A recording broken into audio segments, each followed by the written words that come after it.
Hello and welcome everyone to this edition of The Value Exchange from Fidelity Digital Assets. I'm your host, Chris Kuiper, Director of Research at Fidelity Digital Assets. And I am pleased to welcome my colleague, Matt Horne, as well as not one, but two special guests with us today, Brian Murphy and Jackson Wood. We'll get to our guests in just a moment, but first, a quick introduction for those of you who may not be familiar with The Value Exchange and who we are at Fidelity Digital Assets. So first of all, the Value Exchange is a regular webinar that we do where we focus on one theme or topic, and then we invite external guests to gain their insight and knowledge, and we bring that to you, our listeners. Now, this Value Exchange is a little different. I'm really excited about this one because instead of talking about a specific research topic or paper that we've just released, we're instead going out into the field and bringing two of our current clients on to talk about their experience working in the advisor business and how they have handled and implemented digital asset strategies for their clients. So some real hands-on practitioners with experience today to talk to you, which I'm really excited about. And then briefly, who or what is Fidelity Digital Assets? Fidelity Digital Assets is a subsidiary of Fidelity Investments that you probably know. We are a separate entity dedicated to the digital asset space. And our primary products and services include custody of digital assets, usually known as cold storage, as well as a platform to buy, sell, and trade digital assets. Now, I won't go through all of the history, but the point is here that you can see we've been in this space a long time, over a decade now. And we've built a lot of products on top of our custody solution. So products and services you'll hear about today, it's our custody solution that is behind all of them and key to bringing that security to these digital assets. That brings us to our next slide, our disclosure slide. We're going to go over this briefly at the top of the show here so that we can have a more open and wide-ranging conversation today. To that end, let's try to do two things at once here, which is cover introductions of myself and my colleague, Matt Horne. That way you can see where both of us sit on either side of the house, so to speak. And then for compliance reasons, by having that distinction where I can talk about our direct business and Matt will tell you what he can talk about. Hopefully with both of us here, we've got everything covered and we can answer all of your questions. So I'll go first briefly. Chris Kuiper, Director of Research, as I said, at Fidelity Digital Assets. So I research and also lead a team of 6 researchers now, where we cover everything from education, thought leadership, insight, and analysis on the digital asset space. So really with our business, mostly pertaining to direct custody of these assets, we're talking to institutional investors as well as advisors who want to know what are these technologies, how do they work, what's the investment proposition or the thesis, how does it fit into a portfolio, how do I think about valuation and risk, all of those things we've covered before in the past. You can find all of that research at fidelitydigitalassets.com. Matt, I'll turn it to you. Tell us a little bit about yourself, where you sit at Fidelity and what you and your team does. Thanks, Chris, and good morning, everyone. Thanks for having me. Matt Horne, I run the digital asset strategist team within the asset management organization. So we're a separate business unit from where Chris sits. We sit within the asset management team where we build investment solutions in this emerging digital asset space. My team, I have a team of 6 people who cover the country, working with everyone from retail clients to advisors up to institutions, making the case for why Fidelity, why digital assets, why our exchange traded products. Great. And now let's get to our guests and bring them on. Let's start with you, Brian. Question for both of you. We'll start with Brian first, though. But who are you? What do you do? Tell us a bit about your firm or your practice. And then this is the one I always want to know. How did you personally find out about Bitcoin or other digital assets? I say everyone has an origin story because the space is so new. So I'd love to hear each of your stories. So Brian, let's start with you. Sure. I'm Brian Murphy. I founded Pariveda Investment Management. We're located in Mountain View, California, out here in Silicon Valley. So I've kind of got kind of immersed in the digital asset space in a lot of ways. I also run a business called Kivalia, which is focused on digital advice. And so I'm kind of embedded in the fintech community in a lot of ways. My origin story really goes back to 2013. A friend had sent me a couple of Bitcoin or some small percentage of Bitcoin, which kind of sparked my interest. I ended up buying more at that point in time. and have kind of been exploring myself and then with clients over the last 15 years or so, 12 years. Excellent. Love it. Jackson, how about you? Yeah, right. Good morning, everybody. I'm Jackson Wood. I'm a portfolio manager for the crypto offering at a firm called Freedom Day Solutions. We're an RIA based in Houston. My origin story in Bitcoin actually comes before I got involved in traditional finance. So I've known about Bitcoin since I was an undergrad student at Brigham Young University. I was studying economics, and I had spent some time in Argentina, Chile, and one day in economics class, I read the Satoshi white paper, and it immediately made sense to me at that point. So from that point on, I started to allocate and purchase Bitcoin. I wish I hadn't been such a broke college student at the time. Life might look a little different than it does now, I suppose. But it's been really good to me. It's something that I've believed in for, over a decade now. And now at an RIA in traditional finance, seeing the two worlds combine and merge is really exciting. So I kind of lead that front with our clients and our firm, helping them integrate into their financial plans a crypto allocation in a smart, thoughtful way that is suitable for them. So that's kind of where I sit now, and it's fun to see these two worlds combine. Indeed, I'm sure we'll get more to that. A couple notes of housekeeping before we get into the conversation. Number one, this is being recorded, and the recording will be posted publicly after the event. So most of all, for all of you who are tuning in live, thank you. Thank you for your time. And to make this the most value for you, for those who took time out of your day to tune in, we want to answer your questions. We want to be here for you. We want to make this as interactive as possible. So please do ask as many questions as you possibly want to or can. Just hit that QA, that question mark box at the bottom of your Zoom screen. And just a note that the other participants will not see your questions. We will only see them. And you even have the option to ask a question anonymously. So if you check that box, even we will not see your name on the question. It will just appear as anonymous. So no excuses not to ask any questions. We are prepared for a lot of time at the end. So we get to as many questions as possible. And then one quick other note is that we will have a very, very short survey at the end. So either when you leave this Zoom meeting, the survey will pop up right away, or you may get an email about it after. So please fill that out. It helps us really tailor these shows to you and make them valuable to you. All right, so I want to start with the topic of broadly, where are investors and clients today? Where do they sit on this journey? So first question for you, Jackson, we'll start with you, but either of you can jump in. How did digital assets come up at your respective practice or firm? And did clients ask you about them? Did they volunteer information that they already had some of these? Or did you have to go out and query them or educate them about it? Yeah, that's a great question. So as part of our financial planning process and investigation of, building a client's portfolio, we ask them, about outside accounts, outside assets, things like 401ks, and inevitably Bitcoin and crypto come up in that, that part of the discussion. We've definitely been vocal about it. So through our podcast and through things that we have done that our clients and partners of our firm can read and listen, they know that we were involved in it. So kind of twofold, right?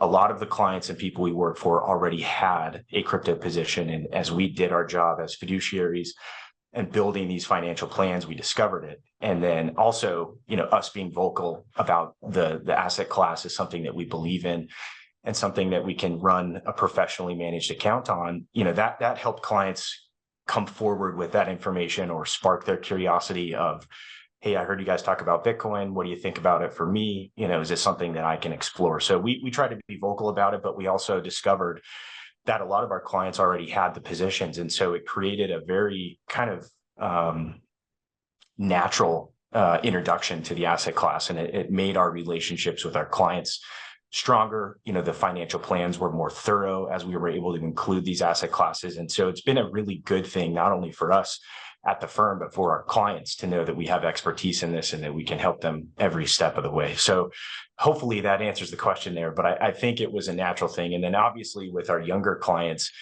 this stuff comes naturally to them. So as we onboard a new young family, it's almost inevitable that they have a crypto position or they have a wallet or, they've done some sort of research on Bitcoin or, other tokens and coins. And so just being able to be prepared and fluently speak that language with our clients has really strengthened the relationship with them. And I feel like we're able to offer them better work. Yeah, that makes a lot of sense. Brian, I don't know if you have thoughts on that, but also hearing some clients come with positions. Brian, did you have this at your firm, and how and what form do they come with it? Are they self-custodying them themselves? Do they have them on exchanges? And then what do you do with that information once you figure that out? Well, we had probably one or two clients that held positions when we started out. Was really more of a fiduciary decision on my part, more thinking about the client's needs longer term. That coupled with how we got into our client positions in the first place was really through discounts on closed-end funds. And so we bought in when discounts were on the order of 30 or 40% to the NAV of the funds themselves. So we started them out in a very small position. That's grown over time, obviously, and those discounts collapsed to next to nothing. But basically, the idea was, from a fiduciary perspective, we really believe that our goal is to help our clients regardless of the macroeconomic situation that unfolds behind them. And playing to that, my understanding and belief has always been that Bitcoin really represents an alternative to gold and other kind of hard asset type investments. And so that's really the combination that got us in there. Clients really are open to the idea. They certainly keep their hands off of their own accounts working with me. Really, instead, kind of look to me to be the advisor 100%. And one of the things that we did early on was to write up an email laying out our thesis around Bitcoin and how it would play a role in their portfolios longer term. And that I think settled a lot of clients. It opened up questions that otherwise wouldn't have come up. Many of them, looking at their statements, wouldn't have even recognized they held Bitcoin unless we pointed it out to them. But that's part of the process, is really the educational piece. Yeah, that's really interesting that you used the word fiduciary a few times there. And obviously, listening to you, you have a view towards Bitcoin, a positive one, that it should be held for, I think you mentioned some macroeconomic reasons or things like that as a diversifier. So you have obviously taken an active role writing up that email or that memo. Jackson, is it similar for you, or how do you see your role as an advisor? Is it something you are just making people aware of, or are you taking a more active or nudging approach and really trying to push this on them, for lack of better words? Yeah, it's a great question. I think we do both, right? Because we're public about our stance on it through our podcast and through writings and things like this. I think clients know that it's something that we believe in. We don't push this as a recommendation to every one of our clients, frankly, because of the newness of this asset class, the volatility, the speculation around the entire industry. We don't believe that it's a blanket statement. We should tell our clients, buy Bitcoin, buy Ethereum.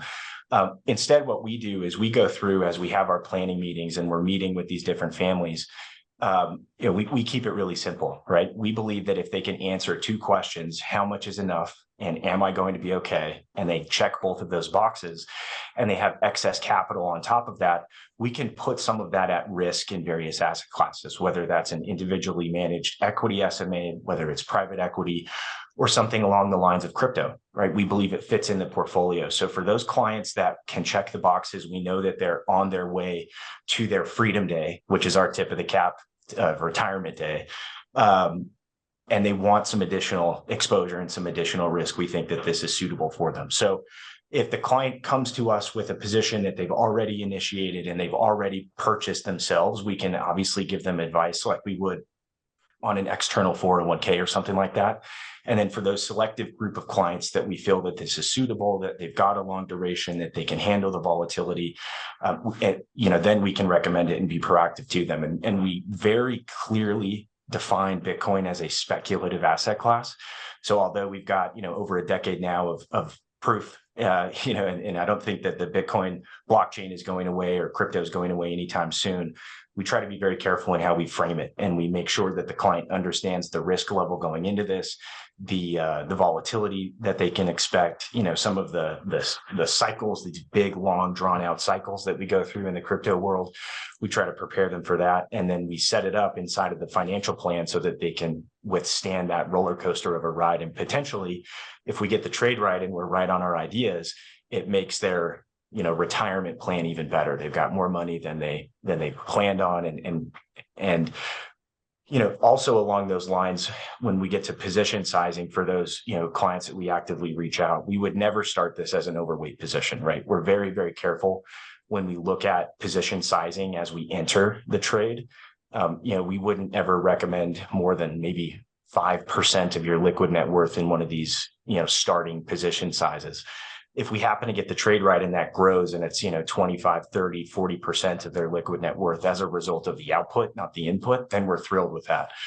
We can handle that, but we wouldn't ever over allocate to this because we're such raging Bitcoin bulls or something like that. We try to be thoughtful and responsible as we start these positions. And then obviously if they have outside accounts that's incredibly oversized relative to the rest of the portfolio, we can give our advice to maybe trim it or take some risk off the table. Or my favorite one is a client at my old firm that I used to run, was able to sell his Bitcoin cash after the Bitcoin hard fork and pay off his student loans. And that I thought was, financial advice you would get from an advisor, less, from someone on Twitter or some sort of trader. So we try to keep it relative to the portfolio and their financial plan at all times. Yeah, those are excellent points there. Just on that very last one, since you most recently said it, the time to sell, and maybe we can talk a little bit about that more. Like you said, online or something, between the hardcore people, it's in their minds you never sell, but within a financial plan and you and your role, obviously there are times where that makes sense. But I want to go back. We pulled up a slide here on Bitcoin's drawdowns. You mentioned the volatility and having to sit through these painful moments and taking the long-term view. This is one of my favorite charts to show people that you do go through these multi-year, 2-3 year bear markets where you are 50, 60, 70, 80% below the last all-time high. And then even when you're in a bona fide bull market, which we never know until after the fact, but here you can see you're often sitting there looking up at that all-time high through even the bull market, because you have these regular 20, even 30+% drawdowns along the way. So they should be expected. Right now, we're at a 15, 16% drawdown from the last all-time high. So again, that should be expected, and something that people need to be aware of and prepare for. We have another chart too, just on the volatility piece, I believe. Let's go to chart 15, where Bitcoin is certainly volatile, but a lot of people have some of these stocks that people will recognize here, the Magnificent Seven, and it kind of sits in the middle there. So it's not that different when you think of it not as a major asset class, but maybe as something like a small percentage, something that maybe some of these stocks might make up in someone's portfolio. And if you look at it compared to the entire S&P 500, that's the chart on the right there, it's certainly way out on the right tail, but there's more stocks further to the right, meaning there are more S&P 500 stocks. And again, these are the top 500, largest 500 stocks out there, companies out there, that on a certain given day, and it depends on when you look at this, but on any given day, you've got dozens of stocks that are even more volatile than Bitcoin as well, that are in the S&P 500. So just an interesting one to put up there. Brian, I want to go back to you with your email. What are some of the reactions you got from clients with you presenting this? Was this taken well, or some people still have some major hangups? And what are those barriers that you may have encountered? Yeah, let me put a little wrapper around, how I'm looking at this. Really, we're a Bitcoin only kind of advisor. We're really not playing in Ethereum and altcoins really as much. at all. And so our strategy really initially was to take small positions on the order of 2 to 3%. Those have now grown to about 10%. In the emails that I have sent out to clients on this, we've kind of expressed our strategy as follows. When we get up to about $100,000 per Bitcoin, which is still off on the horizon somewhere, we'll likely take all of our clients' initial investment off the table. So the idea being that psychologically, they don't have to think about, oh, I might lose money in Bitcoin, because they've already taken that money off the table.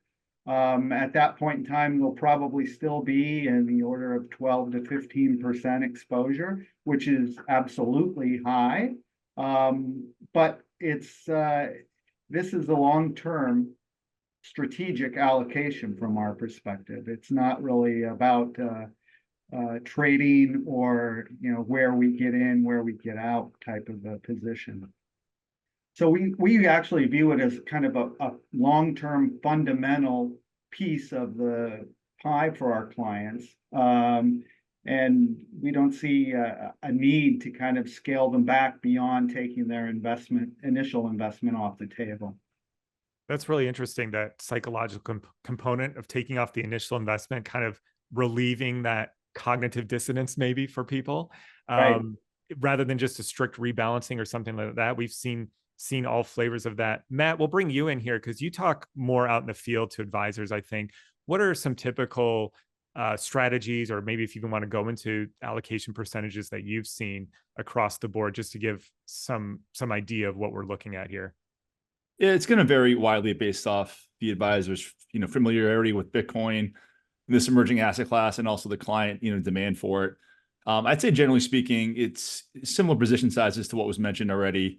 Non-zero position, anywhere from 50 bips up to 3 to 5%, somewhere in there based off risk tolerance. I think the key though is you manage the volatility by position sizing, right? So we know it's volatile, and you can manage that by just sizing appropriately given the goals of the portfolio. So, and I think the other thing too, it's important to have a long time horizon. I think Jackson hit on this before. It's hard to trade this thing. You can't, enter and exit when you want to at all times. These things can move quickly on weekends when people aren't paying attention, when liquidity may be a bit thinner. So it's important to have a longer term thesis on this and making sure, clients understand this. And I think most advisors who are, entering this space are very thoughtful about it. They're well educated. They're relying on firms like Fidelity and others to provide research and thoughtful insights to help with client conversation. So it's being done in a prudent manner for sure. Yeah. And then Jackson, you mentioned you don't always push the recommendation for all clients, but for those that do want to do it, what are some typical allocations, or how do you think about position sizing and some of the things we've talked about here? Yeah, it's a great question. So obviously we have kind of our framework that I've alluded to. We have what we call safe money, sacred money, and speculative money. Safe and sacred are what they sound, right? They're good old safe tech, AAA rated municipal bonds, U.S. treasuries, guaranteed insured deposits. We call our sacred sleeve our dividend growth strategy. It's the part of the portfolio or the financial plan that the client is going to live on in the future. Hence the word sacred, right? It's very protected and important to their financial plan and their financial well-being in the future. And then our speculative side, that can range, right? The speculative is when we're looking for, total return opportunities. We're not using any of the income or distributions from that portfolio to make the rest of the financial plan work. So when you think about it in our framework of the safe, sacred, and speculative, crypto can represent 100% of that speculative sleeve. It can represent 5%, right? But as an overall, liquid net worth or part of the financial plan, we wouldn't ever allow the input or the starting position to be more than 5%, right? Even though we are incredibly convicted on this trade, we think it's going to change the way that the world works in the future. We think it's going to change the way that finance works. If you're talking about smart contract blockchains, we do think that will be a very, very good opportunity for clients, but we have to maintain discipline and maintain kind of this fiduciary responsibility, because there's, in all likelihood, this could go wrong, right? We're one, gross SEC ruling away from having, 5 years of progress pushed backwards. So that we have to be very careful when we look at it that way. But then when you think about the trade, and as we've been managing this for a long time, we have a lot of clients that are, have made significant money in that, right? And that 5% starting input is significantly higher now. And we don't have any, guidelines around when we will sell or when we will rebalance. My favorite chart that you guys sent out, and I don't mean to call a chart onto the screen, but it was the only free lunch in investing was a Bitcoin allocation inside of a standard portfolio. And that's one of my all-time favorite talking points to this. And so as we think about it as, first off, financial planners and financial advisors working for families, right? And they trust us to do what's in their best interest and get them to a successful and secure retirement. How do we then angle Bitcoin or crypto exposure into that plan, knowing the associated risks and volatility and things that come along with this emerging asset class? So it's very, very tailored by specific financial plan. It's all done by hand for us. You just pulled the chart up. I love that. So yeah, hopefully that kind of answers the question. And we just try to be responsible and fiduciary, hold to that standard as much as we can. Yeah. If we can pull that chart up one more time, what we're talking about is what Harry Markowitz famously or allegedly called the only free lunch in finance, which was to add a diversifier to your portfolio. Diversification was the only free lunch, meaning you can actually increase your returns without increasing your risk. And of course, you do that only if you add something that isn't moving with everything else in there. So we've got some major buckets of asset classes, and Bitcoin shows a moderately to very low positive correlation to all of these things. Now, at times, it might be very correlated to things like tech stocks or equities. But if you take a step back, and this is looking at the past 8 years, very low correlation across the board. Even to things like real assets that you would maybe expect a higher correlation, like real estate, commodity, even gold. And then if you look on the chart on the right there, that's a histogram of monthly returns. So the S&P, there's a lot of occurrences right in the middle, meaning month to month, you can expect a slightly positive 1 to maybe 3% positive move in the S&P 500. And it looks very normally distributed, that classic bell curve.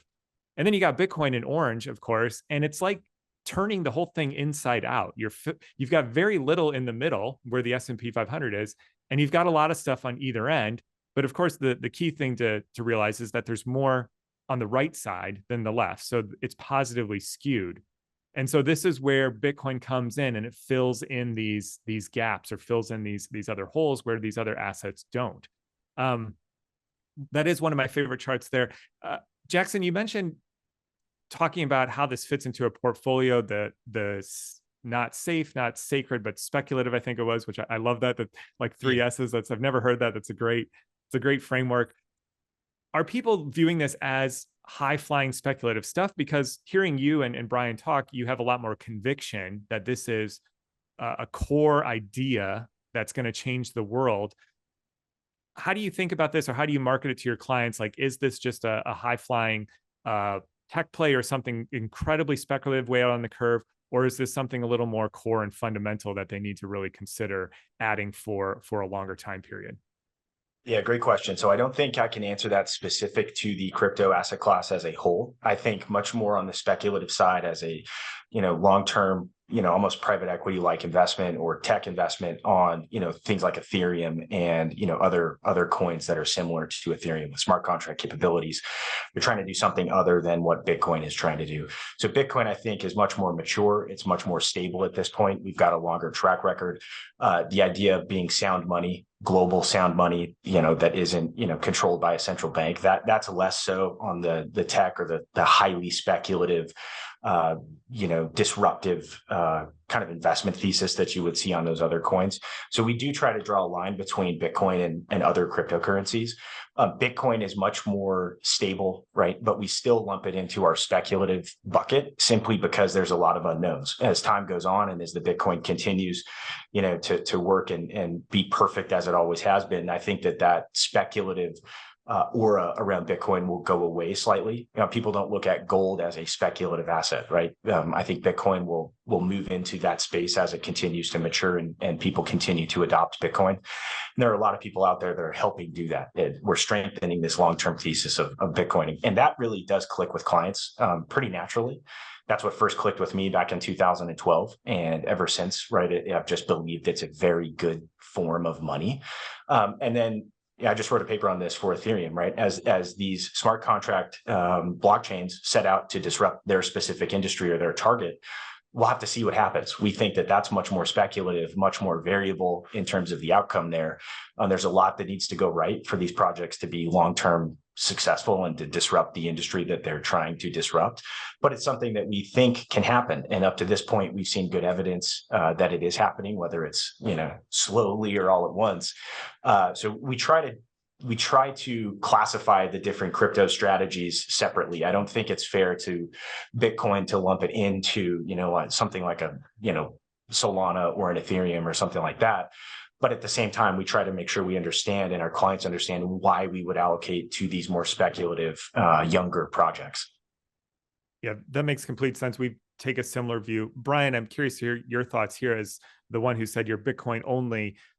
How might you view this differently than other people who are viewing Bitcoin as speculative tech play? I think you've talked about connecting with clients on thinking about Bitcoin as store of value, pricing things in Bitcoin in their daily lives. I'd love to hear your thoughts as well. Yeah, my thesis really evolved around, as an alternative to fiat currencies. I think that that's certainly playing out. I would advise individuals who are interested in looking into Bitcoin as part of their portfolios to watch a few videos by Jeff Booth. An interesting, he provides a really good framework for thinking about the ultimate demise of fiat currencies, and it's certainly worth spending time understanding the basis and the reasoning behind getting into Bitcoin. Another piece of to think about is at present, only about 15,000 Bitcoin trade per day. So when we talk about the volatility, it's really, astounding how little actually trades on a daily basis. If you look at futures market, it's about 5 times that just on the US based futures market. So we've got a situation here where the tail can wag the dog quite easily. And so these are long-term plays from my perspective, Bitcoin is. And it, at some point in the future, we're going to see much more use of Bitcoin outside of store of value. It'll become a transaction mechanism. You're starting to see that in El Salvador and other countries that are considering legalizing Bitcoin as a national currency. But that's where we're going longer term. The trick is to not be so overweight Bitcoin that it dramatically impacts the overall client portfolios. And that, we haven't seen it to date, even with the drawdown over the last couple of months, sitting at 10-15% of our client accounts. It hasn't really negatively impacted their overall strategies. And so that's because a lot of things have offset that, right? A lot of income securities have kind of bounced back here with the Fed lightening up again. You're starting to see Bitcoin rally again off of its lows here and start to make a run towards its highs. So, we're sensitive to how volatility at the portfolio level will play into our clients' beliefs, but also sensitive that, hey, we're in the early stages of something that we think, 10 years down the road is going to be multiples higher than it is today. Yeah, interesting. One thing I wanted to pick up on there is the Jeff Booth item there. For those who don't know, Jeff Booth really came onto the scene with a book he wrote called The Price of Tomorrow. Excellent book. I highly recommend it. It's not actually a Bitcoin book at all. He barely mentions Bitcoin way at the end. But the whole thesis of the book is about how technology is such a deflationary force in our world. And so he connects that to the monetary system and how this is all going to play out in his opinion. So highly recommend that. But one of the things he talks about, and I know you've showed this chart to your clients as well, if we can bring up the chart on median house priced in US dollars versus Bitcoin.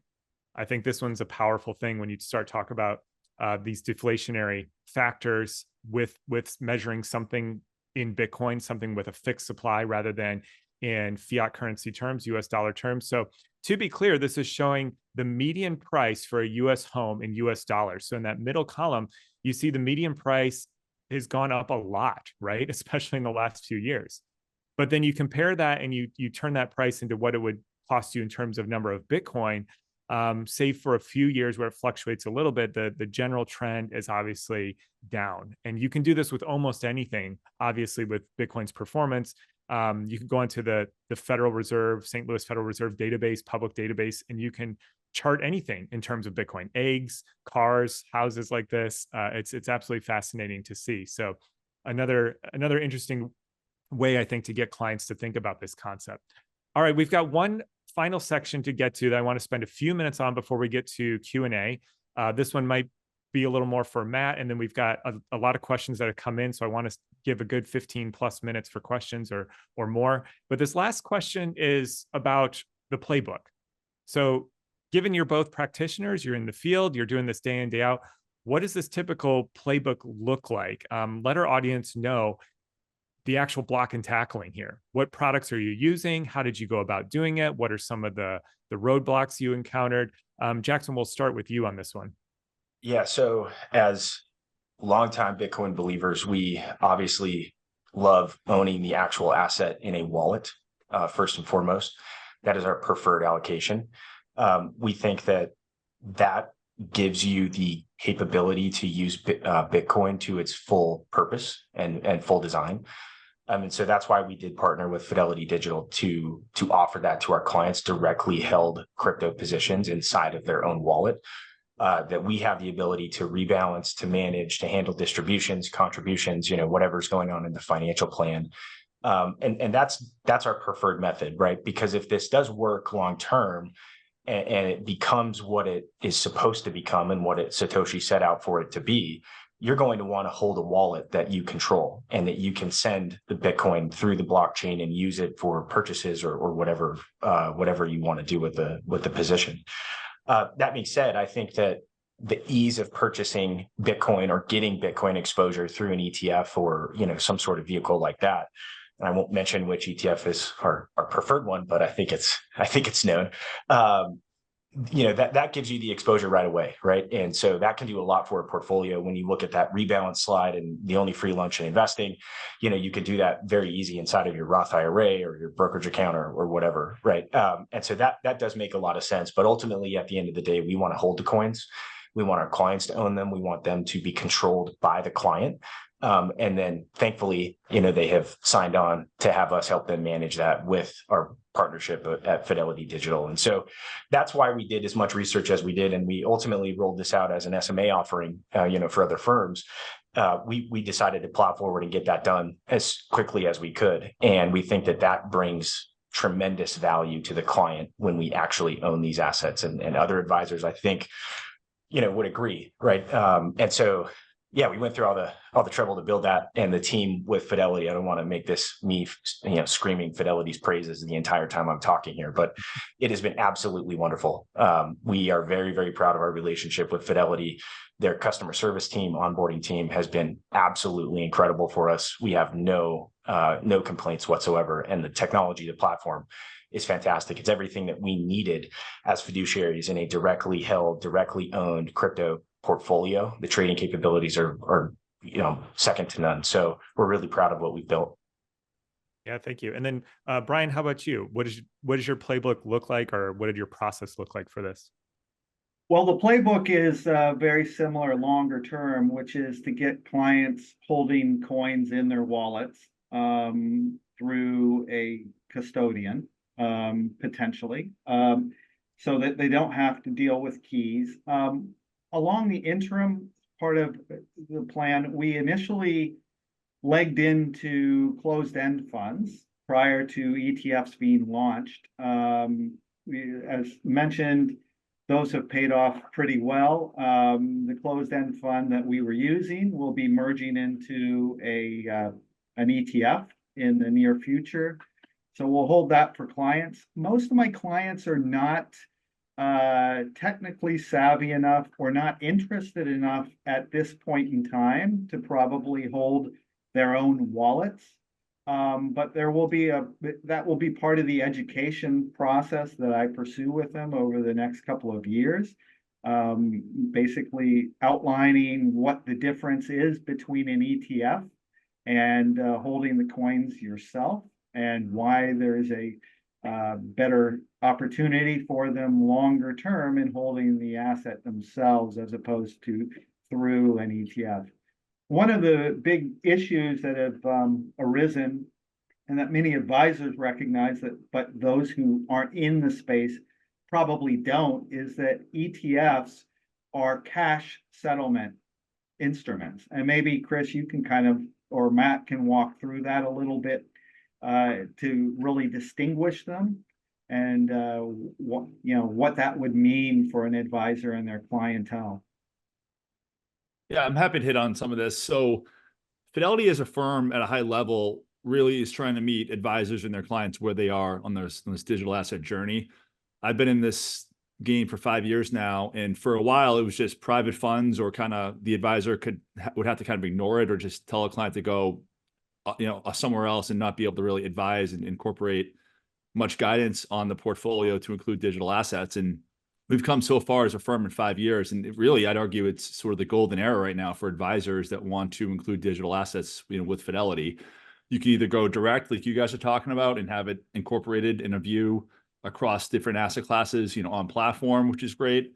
For accounts where maybe you can't do that as easily, you can use the ETPs easily in those account types. So really, it's great to give this variety of choice to the exposure. Obviously, Bitcoin being a digital bearer instrument, I almost feel like it's a journey for people to understand what that means and the power of that, and holding coins directly in your own wallet. But it takes time for certain clients, and it's definitely a journey, and we're here to help them on that.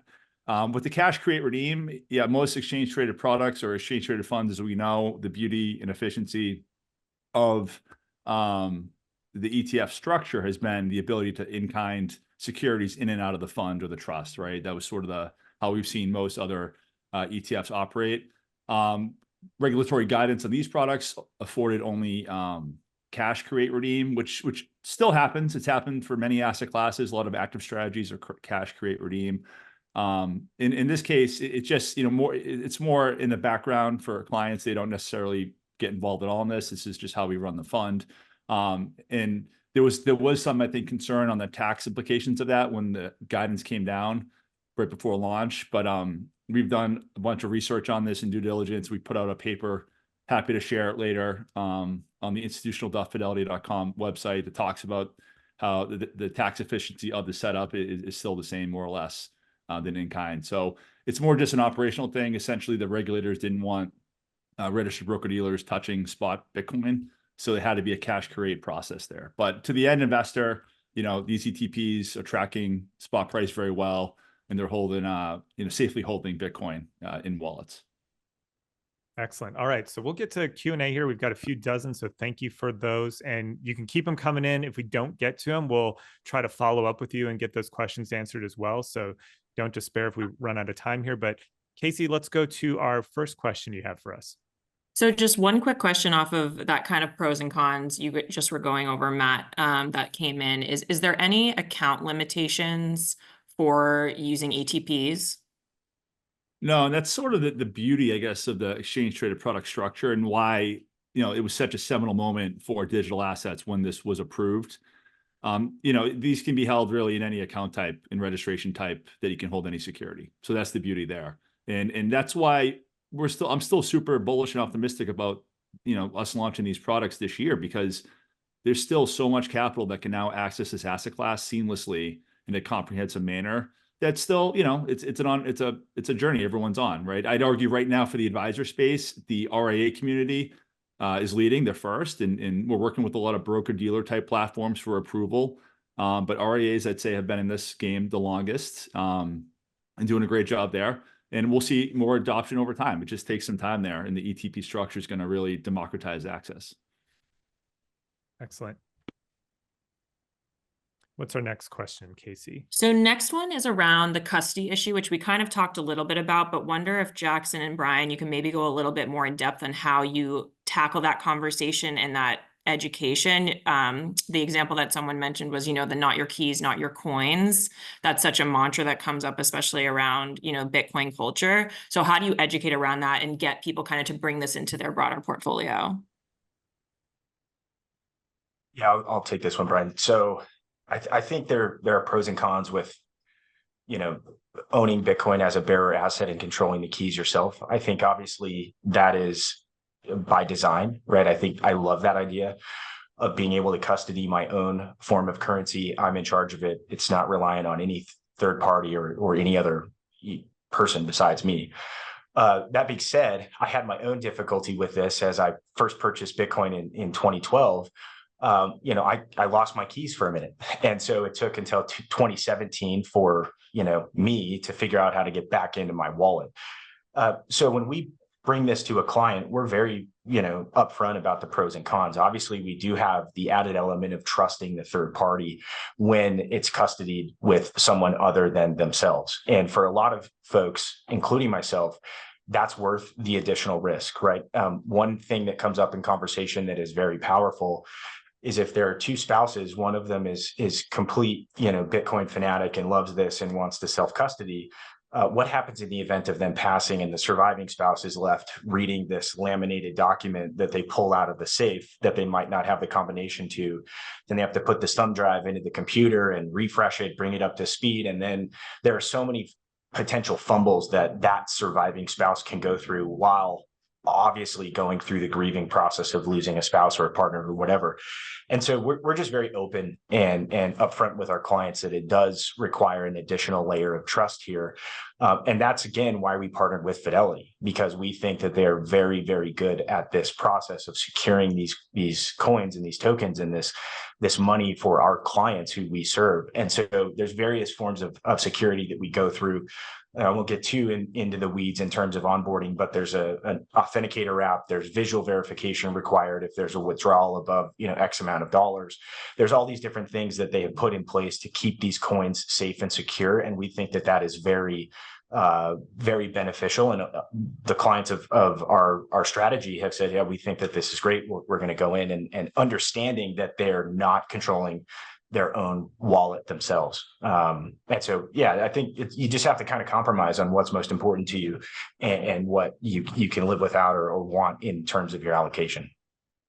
I agree on that.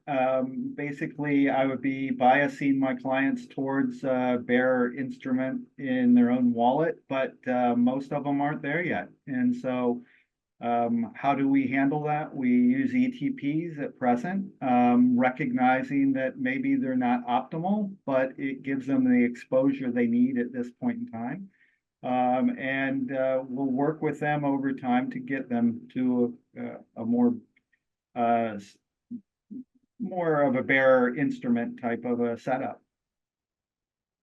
I envision a time period in the future where clients call and they say, hey, Jackson, I need you to transfer 50 Bitcoin out to my wallet over here. I'm, moving away and I want to control this myself, because with the way the Fidelity platform is built right now, we can simply set it up and transfer it right through the blockchain, pop open a block explorer and see that confirmation. So it doesn't, the way that we have decided to build this does not confine their ownership into one specific product or one specific custodian.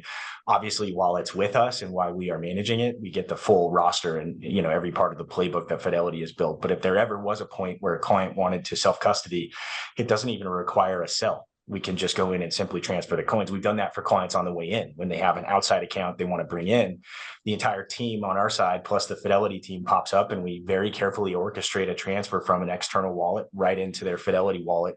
And it's been really slick. So I think it's the best of both worlds, and it's certainly something that we have found an appetite for with the families that we serve.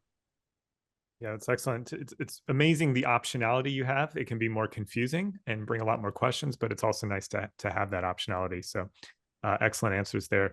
Next question, Casey. So this one is more around the operational side within kind of your firms of Jackson, Brian. Maybe Brian, you can start with you this time. Any tips or advice on dealing with compliance when speaking around digital assets? Dealing with compliance. So the structures that we're using are ETFs, typically at present, or closed-end funds that are getting closed out here. So there isn't really a compliance issue around that that I can think of. I have to give a shout out at this point to our wonderful chief compliance officer at my firm, who went through the mud getting this approved and dealing with the legal team to, get the ADV updated and all that. We have to frame this carefully. So we just have to be responsible fiduciaries when we're talking with clients. And I think I've alluded to that in some of the other things I've said during the webinar. We frame it as a speculative asset. If we start off with small position sizing, and as long as we do what we're supposed to do and we have everything buttoned up on the legal disclosure and the ADV side, which again, shout out to our chief compliance officer. I would give her a big bear hug the next time I see her. It works fine, and we haven't had any sort of issue. But you have to take that same fiduciary level of caution when talking about this as you would, any other private investment or illiquid fund or something like that. You have to be very careful. Yeah, certainly there needs to be disclosure in the ADV that you're working with these assets types. But other than that, day-to-day operationally, nothing different really. Excellent. I'm sure that was a question many people had, so that was excellent to hear. We'll keep rolling. Next question. So this is kind of interesting, and how you guys might educate or talk more about Bitcoin. If a client, let's say, either is hostile to this asset class, right, might not not know a lot about it, or if they come in with more of that focus on altcoins or meme coins, how do you kind of have that conversation with them and bringing them maybe more into this kind of Bitcoin and Ethereum perspective? I can take that. We haven't had any clients that are hostile to the opportunity, and if they we're perfectly comfortable liquidating their position if it's not something that they were interested in. We're not going to jeopardize their happiness for a position that they're not comfortable with. And so that's fine. With regards to altcoins, we let them know that we're not as comfortable with that. And there's specific reason we're using Bitcoin in accounts and not going into Ethereum or Solana for the reason that we're in Bitcoin in the first place. It's a different asset class from my perspective. The projects are all working on different bases. They're going after different end goals, and our clients' needs are best served through just Bitcoin. Yeah, I echo obviously what Brian says. We're not going to convince anybody to do this against their will. We want all of our partners we work for to be as excited about the Bitcoin or crypto trade as we are. Once we have buy-in from them and they see the vision as we do, then we can go about implementing it. But it's not something that we would force upon any client. And in fact, a lot of clients, we would tell them no if they asked us, because we don't believe that they're in a financial position to be able to afford this type of investment. When it comes to altcoins and all that, we definitely aren't in the business of dollar cost averaging into altcoins or NFTs or anything like that. What we try to do is say, that fringe, tail side of crypto, while it may become more mainstream and as the developers and the ecosystem over there expands and grows, while that may happen, it's something that we have to be very, very careful with as of right now, right? We look at that type of ecosystem almost like an angel investment or a startup investment where 1 out of 1,000 will make it. And so we aren't proactively going out and saying, hey, instead of, Bitcoin and Ethereum, let's go notch up the risk and go way further out on this and see what we can do in terms of, the token raise or that type of stuff. I'm sure there are funds and strategies out there that do that. And I'm sure that that's a really, lucrative opportunity when done right. And we wouldn't be opposed to looking at that, outside of our offering. But what we do internally are, Bitcoin and Ethereum allocations. A good point that I think is relevant here is Fidelity offers Litecoin trading. And that is something that we have not allocated to our portfolio for various reasons. So it's not a blanket approach that we want to buy everything in there and hope that something sticks. We have to have long-term conviction on these that we closely monitor. And if anything during the time that we hold this changes, right? I referenced the recent paper I wrote on Ethereum, like it's going through some struggles right now. So we have to pay very close attention to that. And if the time comes where we have lost any degree of faith in that investment or that trade, we're nimble and we can get out of that. Potentially it'll turn around and we're anxious to see what happens there. So we just have to frame it right. And we want buy-in from our clients just as much as they want it from us. Excellent. All right. All very good questions, answers. I think we'll have to wrap here, but thank you, gentlemen, for your time. This has been excellent. Hope everyone else found this as valuable and insightful as I did. And once again, there will be a quick, very, very short survey, 30 seconds to fill it out once you close this out, or maybe email to it. If you could fill that out and help us out, that would be very much appreciated. Thank you again for your time, and thank you for attending. And we hope to see you on the next Value Exchange. And go to fidelitydigitalassets.com to keep up on all of our research. Thank you.